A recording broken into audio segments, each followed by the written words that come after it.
They withdrew the I'll offer. give the court explanation, Your Honor. It was done. Judge, we discussed what I thought was going to be a solid agreement, and then after reviewing jail disciplinary, I just didn't think the court would approve it. So I upped my offer, which is being refused.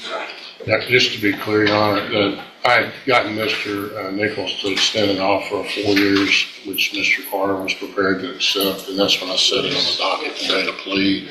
I was contacted by Mr. Nichols yesterday and advised that he was withdrawing that offer based upon the jail write-ups, which I've been provided with, and that the offer was now 6 years and with a 7-year cap, and Mr. Carter was previously refused 5 years, so I did another refusal. So, Mr. Carter, how old are you? 17 years old. And do you realize now what you acting up in jail has already cost you?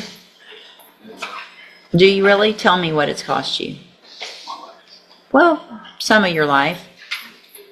But you had already talked about a deal in your case that sounds like you were going to accept. Is that right? And because you can't behave and follow the rules in jail, and I get those reports, and the district attorney's office gets those reports, and your attorney gets those reports, they decided you don't deserve that, and I don't disagree with them. So here's what happens now. If your case goes to trial, and I'm going to go through some things in a few minutes about that, and you get found guilty in that trial, that jury can also hear all of those reports, every last one of them. And if you think this man right here ain't going to bring those in and show that jury why you don't deserve any mercy or whatever, he's going to do it. I would if I were him. So if you're going to be in front of a jury, or you're going to be in front of the judge, or someone who's deciding what happens to your life, you might ought to change what you're doing in that jail. I just had a talk with another young one. I don't know what's going on in that dorm with all of you young ones, but what y'all all need to do is look at each other and say, I don't want to go to prison for a long time. If you do, you go act up over there. And man up and say, I'm not going to behave like that. Because you're a man now. And you're in felony court. You don't feel like a man. Your brain's probably not functioning like a man. But you are in felony court like every other grown-up man.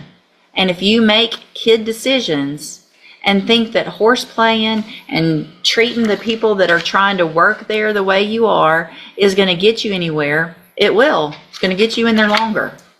Does that make sense? So what you're charged with is the 3rd-degree felony offense of deadly conduct discharging a firearm from October 13th of 2024.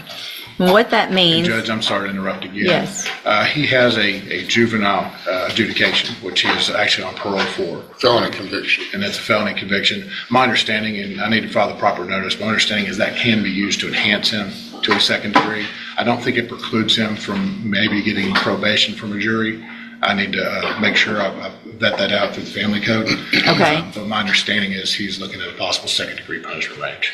Do you agree with that? It's a hybrid situation with the prior juvenile felony conviction. I think that Mr. Nichols is correct that it precludes, or it does not preclude him from having to be eligible for probation from a jury. However, it will enhance the punishment range from a 3rd degree to a 2nd degree. So, Mr. Carter, what that means is that if you go to trial and a jury finds you guilty, and they find that that previous adjudication took place and was true, that you were adjudicated as a juvenile of a felony, that means that jury can sentence you anywhere in the range of punishment of a 2nd-degree felony instead of a 3rd, which is between 2 years and up to 20 prisons. Do you understand?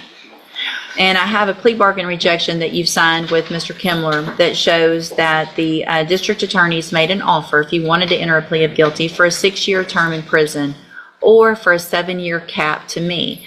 You have every right to reject that offer and have your case set for trial. We've talked about all that. Do you want to reject that offer and have a jury decide? Okay, then we'll get your case set on the trial docket as quickly as we can.